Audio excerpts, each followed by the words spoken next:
What's good, guys? It's Ruthless267's son here. Today we're doing a vinyl review and unwrapping of a soundtrack for one of the most greatest superheroes of all time. And if you already seen the thumbnail and title, you'd know. Today we're talking about one of the most greatest East Coast heroes of all time. Given that there's not that many West Coast heroes other than Iron Man, maybe Venom if you want to count him. On screen, of course. Today, we are talking about Spider-Man. Spider-Man is a major staple to superheroes. One of the most famous heroes not rocking a cape. This is a original motion picture score composed by Danny Elfman. Props to him. Danny Elfman actually spent an entire year in Africa trying to learn the percussive movements for making this album. You could hear it a lot throughout some of the soundtracks. This is first time this soundtrack has ever been on vinyl, because this is the 20th anniversary, first time of vinyl release. Spider-Man, original motion picture by Danny Elfman, and it's limited edition. It's a 180 gram gold vinyl. It's individually numbered, mostly on the back, and it even comes with the poster right here. So let's get to it. So I'm gonna turn this around right now. This is very dope. You can see there's a side A, side B. So this is only just one vinyl. You can see all the credits right here, the rating, and it's a record label, Columbia Records. Columbia Records is mostly known for a lot of great artists like Bob Dylan, Miss Lauryn Hill, DMX, Nas, and much more. Unfortunately, they've also produced BTS and Lil Nas X. But anyways, this is numbered 4,781. There's only 5,000 pressings for this album, so get your hands on this album before they run out. Though if you already got this album, good job on getting this album. Don't be the 5,001th person looking for this album. Alright. You can see the credits here. Spider-Man starring Tobey Maguire, Willem Dafoe, and music by Danny Elfman. Directed by Sam Raimi. Tobey Maguire is, in my opinion, the best Spider-Man, in my opinion. Not because of one of the most main arguments is because of nostalgia. I kind of grew up with more of Andrew. I really like this Spider-Man the most, given that, in my opinion, has better movies. Now I know Spider-Man 3 is a very controversial one, but Spider-Man 1 and 2 are amazing. Green Goblin was amazing in this movie. Willem Dafoe delivered a great performance, and it was very nice seeing him in No Way Home again, along with Tobey and Doc Ock. Looking more into this album, this is the picture for the album. I like it a lot. You have the reflection of him, the sunlight coming from the angle, the traffic going on down there. Fun fact about Tobey, he wasn't originally meant to be Spider-Man. They were leaning towards Leonardo DiCaprio. That was during when James Cameron actually had a contract to make a Spider-Man film, but never happened due to like legal reasons in a way. Let alone they thought it was too dark of a movie, because they wanted to like get specific with this James Cameron version. There were just like a lot of like scenes that were like apparently R to like X rated, so they just like canceled it. They wanted nothing to do with it. Also around that time, a certain someone was trying to buy Marvel because they desperately wanted to play Spider-Man, and it was none other than Michael Jackson himself. What? Bro, what are you talking about, man? Michael Jackson wanted to play Spider-Man. He was going far lengths to buy Marvel, and for some reason, Stan Lee was all for it. Usually Stan Lee is a guy who likes to protect the image of Marvel, and I fully believe Michael Jackson was innocent, but I didn't think he'd want some certain allegations being attached to Marvel, if you know what I mean. But he tried to buy Marvel, and it was about to happen, but then he kind of like not chickened, but like canceled out almost. And many theorize it was because that Moonwalker movie for Michael Jackson like failed horribly and like dumped in the box office. So he probably got hesitant, and so he just canceled the purchase. Then right around that time, Sony was offering to buy Spider-Man from them so they can make a movie about it. And Stan Lee was like, hey yo, just take all of our characters. So the businessman went back to the headquarters of Sony, and they were like, no one cares about the other heroes. We just want Spider-Man. He's like the main buzz right now. So they went back and they just said, we just want Spider-Man. We don't want any of the other heroes. A couple of things went through. Voila. Spider-Man, Tobey Maguire, was born. They still wanted Leonardo DiCaprio to play, but he was just like, nah, I think my friend Tobey Maguire is better for this role. And I think that was a good choice, because if Leo played Spider-Man, he probably would not have been back for No Way Home, and he wouldn't even have done Spider-Man 2 or 3, because in an interview with him, I think, or he said something about how if he does a movie, he never wants to do the sequel for it, because you can never top the first movie sometimes, and which I understand. So I'm glad they gave it to Tobey. And also during this time, in 2023 right now, I don't know if he was going to change his mind later, Tobey actually really wants to play Spider-Man again. And so we don't know if we might see him again in like Avengers Secret Wars. Just looking around this, I'm already like very hyped for this. Take a look at the composer of this soundtrack. It was composed by Danny Elfman. Danny Elfman is, in my opinion, one of the most greatest music composers of all times, up there with like John Williams. John Williams is most notably known for the Jaws soundtrack, the Star Wars soundtrack, Indiana Jones. Danny Elfman, if you may not know him, he created this soundtrack. He's and if you want to know how good he is, he's the one who made the Batman soundtrack. Not the new Batman. That one's actually very great. I'm waiting for like 2042 or something like that for that album to have a 20th anniversary, so I could probably do one on that one soon. But I'm talking about the Michael Keaton Batman. He's the mastermind behind that one. He's also done the Simpsons theme. He did Spider-Man 2, Part 2, and I'm pretty sure they might make a gold version of that album too, in like 2004 and like 2024 maybe. Hopefully they do. It wasn't until 2007 where Sam Raimi wanted to like do his own thing, and then Sony of course forced Venom into his movie, so he had to like find like a new vibe for that film.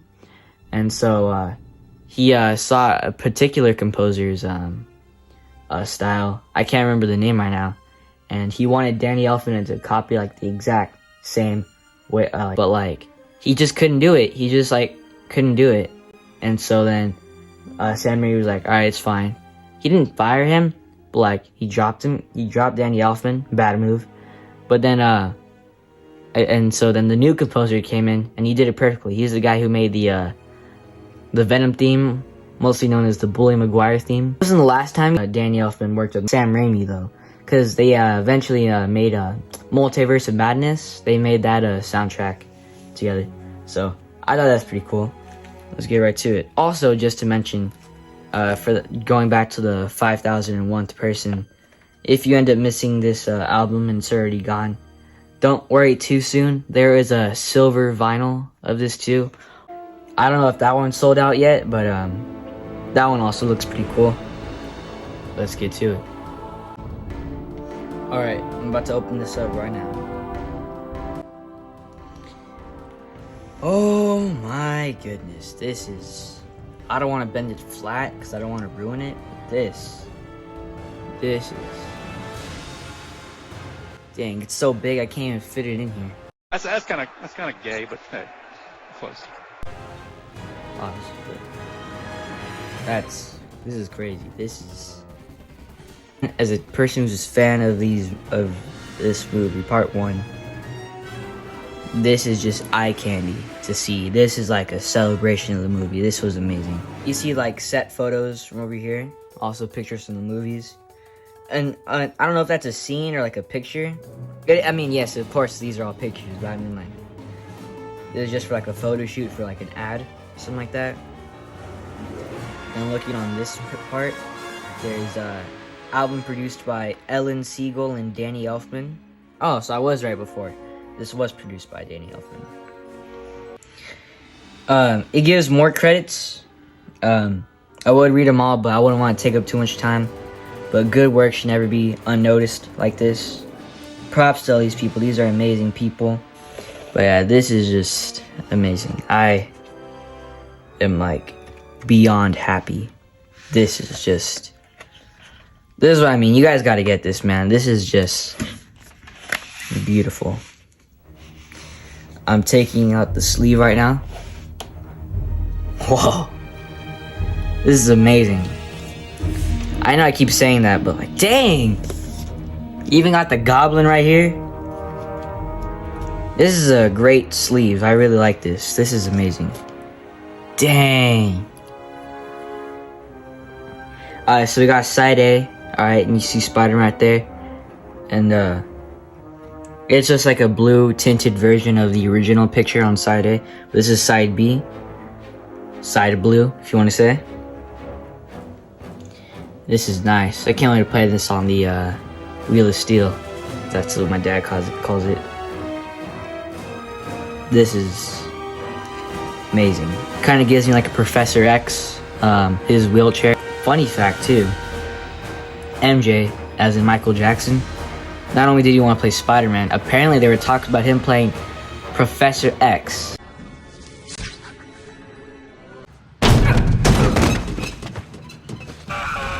Imagine what they could have done in No Way Home as like a tribute to the OG Spider-Man, which is Michael Jackson. You know, it would just be Andrew and Tom. And I don't know, like maybe they play like Beat It in the end credits, like for Tom, just beat it, because you know everyone forgot who he was. I'm still curious to see what they'll do for part 4, to see like maybe there's a loophole in the spell, like maybe like Edith remembers who he is. But then again, that would kind of like ruin the whole moment of No Way Home, because I kind of want to see like Miles, like Black Cat, probably in that movie. But I wouldn't want to assume now. Of course, we still haven't even encountered the Venom symbiote yet, and Secret Wars is coming near. I hope that movie might have a good score too. My all-time favorite is just this one and the Batman from 2022. That soundtrack is amazing. I like that one. That one wasn't produced by Danny Elfman. That was by Michael Giacchino. That album was... I like that soundtrack.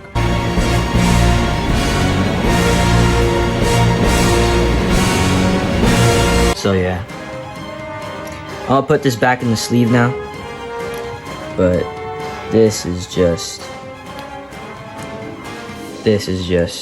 amazing. I can't say amazing given that Andrew is amazing. I wouldn't even say spectacular either. The Spectacular Spider-Man! You're not pretty enough to save twice. I like this. We're gonna put this on the Wheel of Steel soon. The track I will be playing for you is the main titles, which is the beginning song you hear. That one I feel like Danny Elfman goes beast mode on. That's the one that he goes all out. For if they ever do put Spider-Man 2 on gold like this, I think I already know which one I want to play for that one. I won't spoil it yet. Just gotta wait another year, if you know what I mean. We have it here on the Wheel of Steel now, and you see a little Peter B. Parker over there. We're gonna clean it first, of course.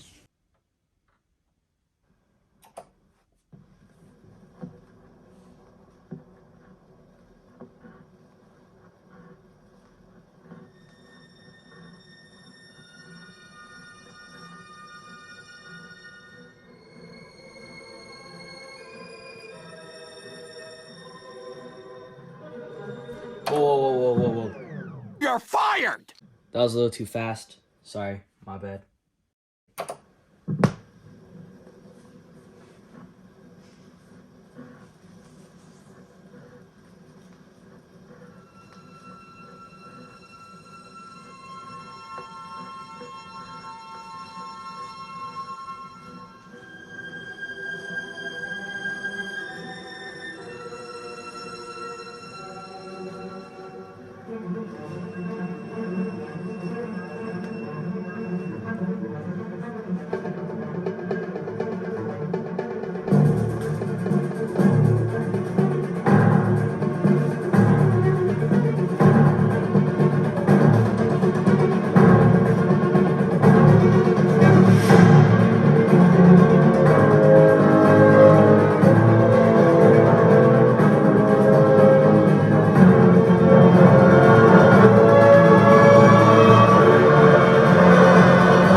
Alright, an overview review of my summary.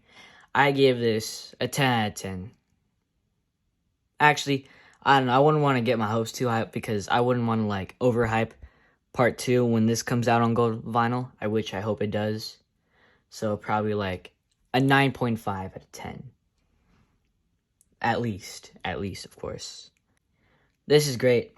The whole thing is great. No better words can put it that way.